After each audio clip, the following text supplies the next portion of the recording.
Every year, at least one or two wildcard teams surprise us and go on a deep playoff run. Last year, the D-backs and the Rangers proved that it is very realistic to make the World Series out of a wildcard position. After the trade deadline, I believe a new team has emerged as a potential Cinderella run team in the MLB. Don't be surprised if the Seattle Mariners go on a run in the playoffs. Deep to left. It is fair ball. And a home run for Rosarena. Third base umpire, John Bacon, so I'd go. Prior to the season, a lot of analysts were very high on the Seattle Mariners, and they had them as a legitimate pennant contender as one of the top teams in the American League. However, I have my concerns about the Seattle Mariners because while their rotation and bullpen is amazing, their lineup doesn't have enough lineup protection for Julio Rodriguez and Cal Riley. They were counting on Julio Rodriguez to be a superstar and carry the team. And yes, in his rookie year in 2022, he had an 853 OPS, which is phenomenal and outstanding. However, he can't do it by himself. Do not overlook lineup protection, as we see what the addition of Juan Soto is doing for Aaron Judge. So I predicted the Mariners win somewhere between 85 and 90 games, end up as probably a wild card team and an early round exit.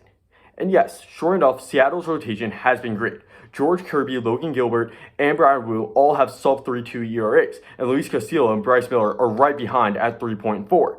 They have the best team ERA in the American League at 3.46. However, their lineup has been an issue. Because of lack of lineup protection for J-Rod, they're stuck battling it out for the division with the Houston Astros because they can't hit the ball. No lineup for protection for J-Rod, Cal Riley has resulted in J-Rod trying to do too much. If you look at side by side between his stats from his rookie year in 2022 and his numbers prior to going on the 10-day IL this season, you can tell that he's trying to do too much. In 2022, he had an 853 OPS. His chase rate was 33.5%, 19th percentile. Whiff rate, 30.4%, 16th percentile. His K rate was 25.9%, 20th percentile. And his walk rate was 7.1%, 37th percentile. However, this year his OPS is down over 160 points to a 6.687. His chase rate is 37.9%. That's the 6th percentile. His whiff rate is 31.3%. That's 11th percentile. His K rate is 27.1%. That's 18th percentile. His walk rate is 5.8%, 19th percentile. Well, he was never like a great disciplined hitter. He wasn't ever Juan Soto. His numbers are all significantly down. And no matter how small it is, it's still significant. All these numbers are coming together to impact him and making him a shell of the hitter he could be. However, at the trade deadline, the Seattle Mariners addressed the issue. They brought in Randy Arozarena and Justin Turner, who both are very solid bats, not amazing, and they're not going to make the bats at the end of the lineup not be automatic outs. But not only will they be better for their spots, they're also going to make the guys around them better. Because Randy Arozarena and Justin Turner together have 60 extra base hits. Prior to their addition, pitchers were just throwing the ball outside the zone against Julio Rodriguez. If he swings and misses and expands the zone, okay, we get him out. If not, we'll walk him. And he's been on base 125 times this year, and he's only scored 45 of those times.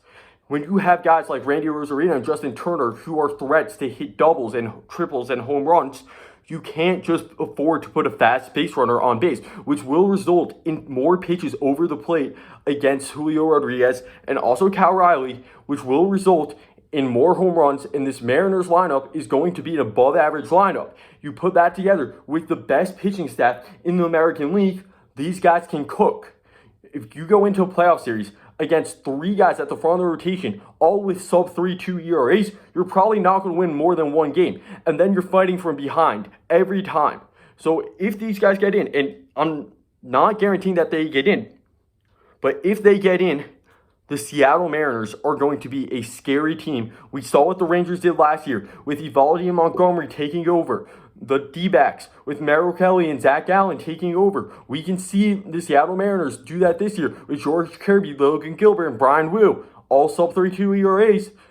They can take over And between Randy, Julio Rodriguez, Cal Riley, and Justin Turner, they'll be able to put up enough runs in the front half of the lineup to put up 2 or 3, 4 runs every game. And you have lockdown pitchers. They're going to be winning a lot of low-scoring games in the playoffs.